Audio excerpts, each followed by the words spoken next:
How do you do? I'm Dustaroo, and I want to talk to you about Dead by Daylight's upcoming story game, The Casting of Frank Stone. This is going to be set within the Dead by Daylight universe and is going to be one of our first legitimate looks at the lore of the game outside of the rinse-repeat trials we're all used to. So we're going to go through the trailer together and break down what we see and what the plot of the game could be. It's a short and pretty vague trailer at first glance, but from all the subtle imagery and the song choice itself, I believe it reveals a lot of details about what is actually going to be going on throughout the game, and especially with the man, Frank Stone himself.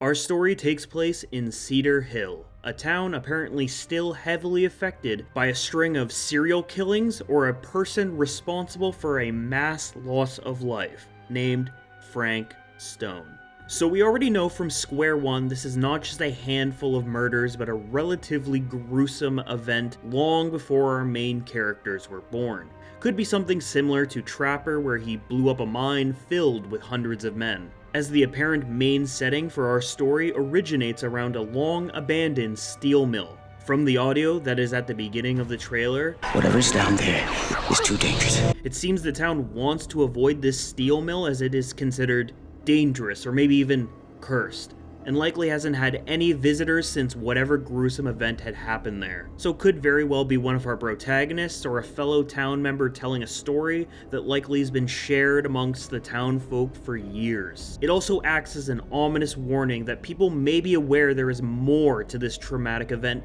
besides the crimes of a single man. In the description, we are told that the very fabric of reality is not what it seems, and that seems to be something our main characters will unfortunately come to understand. Our trailer starts with old film being used for projectors being shown. This appears several times throughout the trailer, likely showing that the past will be a very important part of the story, perhaps even more so than the current events happening in the game. We are now shown a man sitting at a workbench surrounded by various sharp instruments, not the conventional ones you would expect to see at a steel mill. At least I'm not sure how these tools would be used at a steel mill, besides maybe those tongs over there moving highly heated metal. He pulls the rag off the signature helmet of what we believe to be Frank Stone, that we see a man wearing later in the trailer, looking already covered in grime and likely blood, maybe telling us that he is already killed and is now cleaning up the tools, or is preparing for the crimes moving forward, as we see him wrapping the handle of what looks like a large metal file that has had the end sharpened to a point. The wrapping implies that the item is going to be used quite a lot, and likely with a ton of intensity, so wrapping the handle will help with grip and likely be more gentle on the person's hands using it.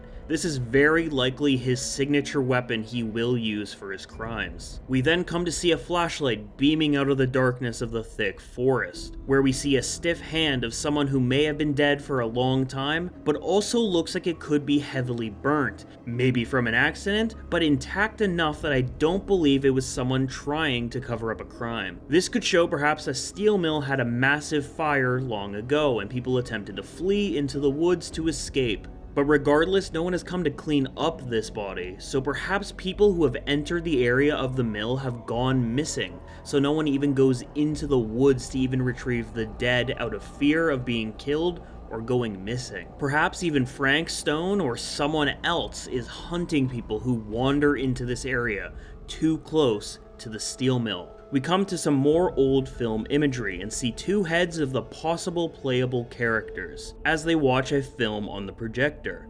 In this film, we see an old steel mill abandoned in the darkness, and an opening in the building leading deeper into the factory. We then cut to the characters showing up at said opening, leading me to believe that someone else had gone here before and perhaps only this footage was found. Our characters are then watching the footage to trace the footsteps of this missing character, maybe figure out what happened to them, and perhaps get some closure, as this is probably a close family member or maybe even a parent. We get our first shot of the 4 main characters, and it's not hard to see the resemblance between these 4 and the original 4 survivors, especially the girl on the left and the boy to her direct right, looking almost shockingly similar to Meg and Dwight. It could just be a subtle nod to the original 4, or it could be implying something more. Perhaps the survivors we know in the trials are a bit more connected than we would expect.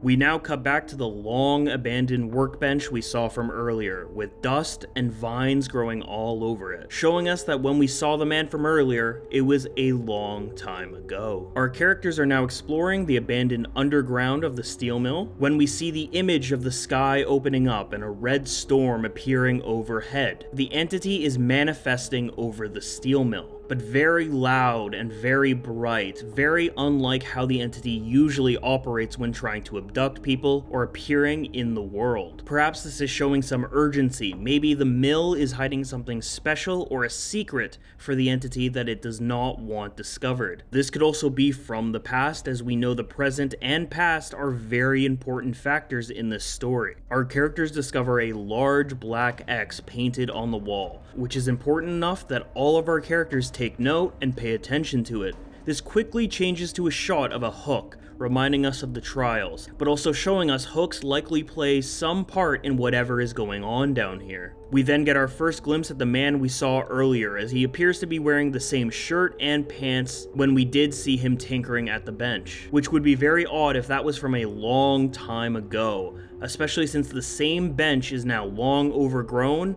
And if he's been down here in the mill that entire time, it feels odd that the bench would be untouched. Where would he be maintaining his helmet, his blades, his other tools that he appears to be wearing right now? It is also notable that his body language is not tense or with purpose. It looks very limp. It doesn't look like he has much enthusiasm or fear in his movement, but rather resignation. He feels defeated, purposeless, like he doesn't really feel much of what he's doing right now. Limp shows a lack of actual purpose or care in his actions. We also see a book with a sketch, not only showing what appears to be the arms of the entity, but rather an actual torso, a center, making it look like a giant beast descending from the sky. Not just the usual arms that we're used to. It's also notable that the book looks very old and dirty, like it's been left there over many years just collecting dust, untouched. We see another shot which is likely the entity's arm starting to descend even closer to the steel mill, maybe slowly forming more of its body to appear. But to me, it looks like a singular arm coming close to the ground, perhaps dropping something or someone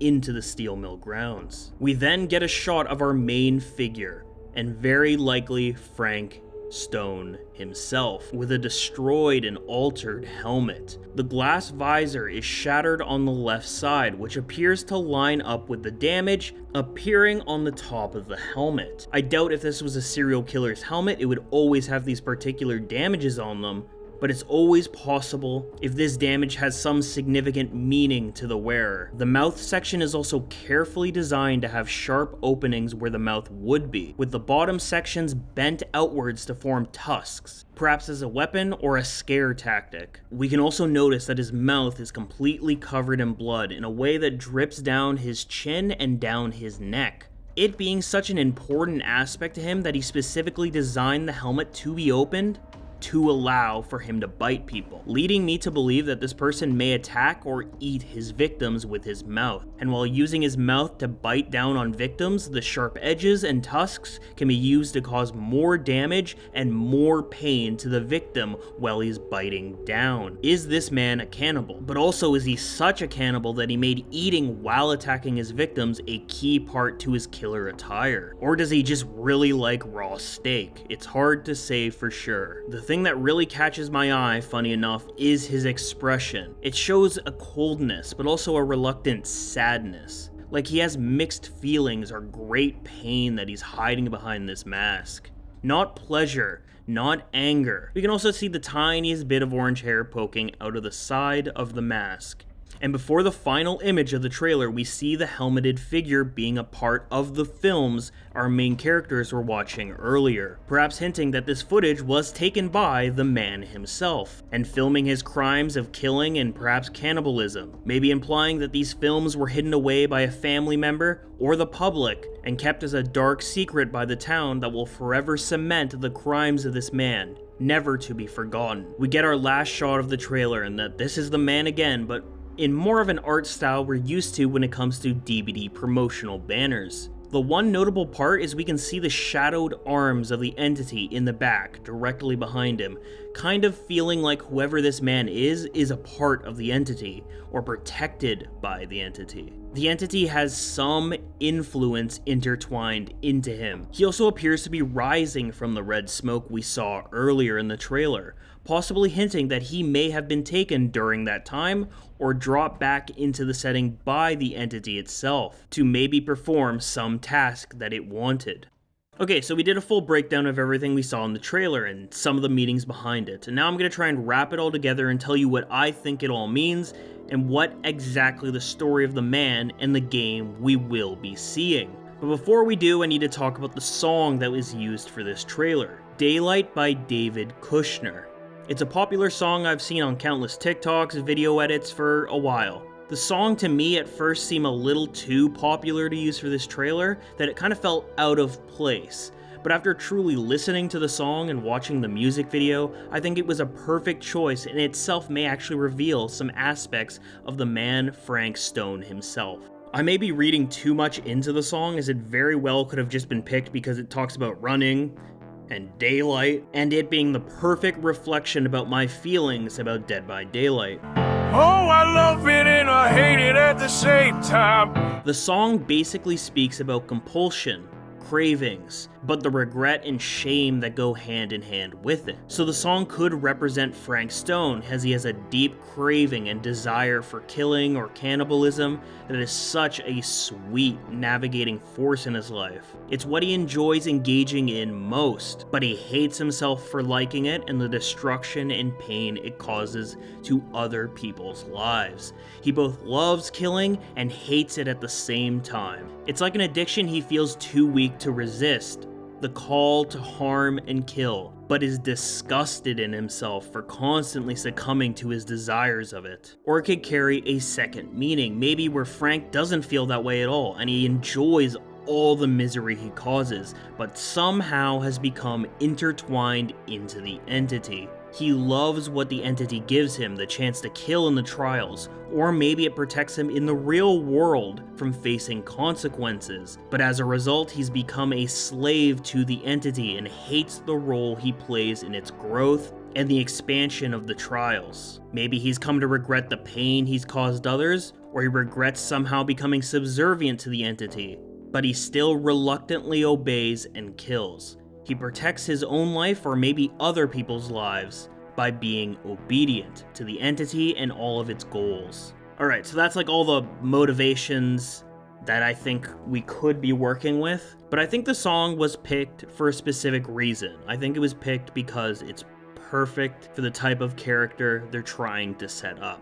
So here's what I think the story will be. Long ago, like 30, 40 years before the current time of the game, Frank Stone kidnaps people from the town of Cedar Hills and brings them to the abandoned steel mill and sets these victims into a grotesque game of cat and mouse where he would hunt them around the mill, killing them, setting up traps, and other contraptions, all to hinder these victims while they try to escape. He perhaps even crafted hooks he put all around the steel mill. These victims have some opportunity to escape the steel mill if maybe they can find a way to power a generator to open a door, all while Frank has made a game of it by trying to find them before they could escape, but none ever did. This happened for a long time, maybe even years, and the town has become shaken and shattered after dozens of people, perhaps even hundreds over the years, were hunted and killed and consumed by Frank. He would film these moments and kills, perhaps having cameras set up to record it. This darkness and all the emotions stirred up through the victims, Frank,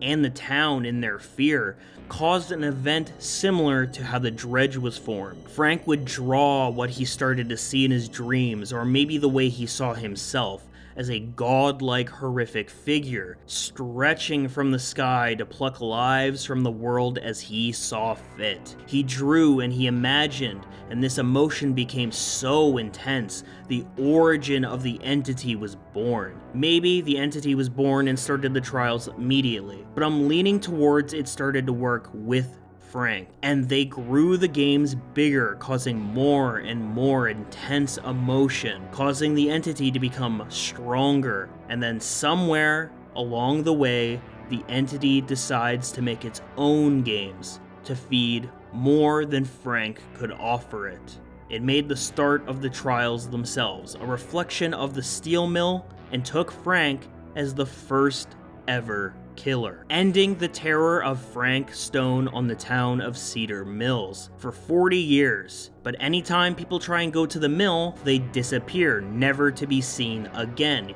either killed by Frank, who the entity returns to the real world to prevent trespassers, or the entity itself takes them to the trials. Also, side note, because people will bring it up, because we have characters like Plague from very far in the past. This very well could be the origin of the entity, as the entity exists in a world between realities. It doesn't obey the rules of time as we know it. It can pick anyone from any reality it wants, from whatever time it wants. It could even influence the past world to form a new kind of world it wants for the future. To help reach its goals, maybe create more killers of its liking, more survivors that would be much tastier food. No time, no place is off limits, as the entity can reach into any of them at any given time. So something like 30 or 40 years later, after the events of Frank Stone, our main story takes place, and our main characters somehow stumble upon a tape, or tapes left behind. Maybe one of them is related to Frank Stone, and their parents, grandparents hid the tapes never to be seen, or never even looked at them. Then the kids go to explore the abandoned steel mill for whatever reason drives them to that steel mill. Maybe it is just the films, maybe something else in town is going on. Regardless, they find the film and eventually get to the steel mill. When they get there, the entity brings Frank back and sets him to remove all the threats in its place of birth. No living human or anything must be able to be around where the entity was born and possibly study the location, possibly figuring out a way to harm the entity. But the Frank that comes back is a mere shell of what he was. Still the same age as he ever was when he left, but he could have lived lifetimes, or maybe it's just 30 or 40 years. He's become so disillusioned with reality and feels immense remorse for his part in the creation of the entity, as he's seen what it's become and how it keeps growing, and very well may consume everything. He has created something that will destroy all of reality as he knows it. What originally started as a sick thrill has now enslaved him, but yet he has to obey, or he will be twisted into something horrid if he refuses. He has no choice and reluctantly hunts the kids who have invaded the steel mill, as they unravel the secrets of Frank Stone and the entity's creation. Okay, so I didn't really plan for the video to be this long, I swear. I just wanted to do a breakdown of what we saw and what could it all mean. But looking at this script now, yeah, there's a lot. Whoops. But that is everything. So does my breakdown seem plausible to you? Like, do you think it could be very close to what the plot could be? Or do you have another interpretation of how the story will play out? I'm really kind of excited for this game because I think it's going to be a genuine dive finally into the lore of the entity. And I do think a big part of that will be how it started or how it came up with the idea for the trials. Okay, I'm gonna I need to stop rambling about it. I've already talked enough. Alright, so please like and subscribe to help this channel grow and produce more videos like this. A second for you, a lot of help for me. But that's going to be all for today, so thank you all for watching. My name is Dusteroo, and I will see you all real soon. Bye-bye.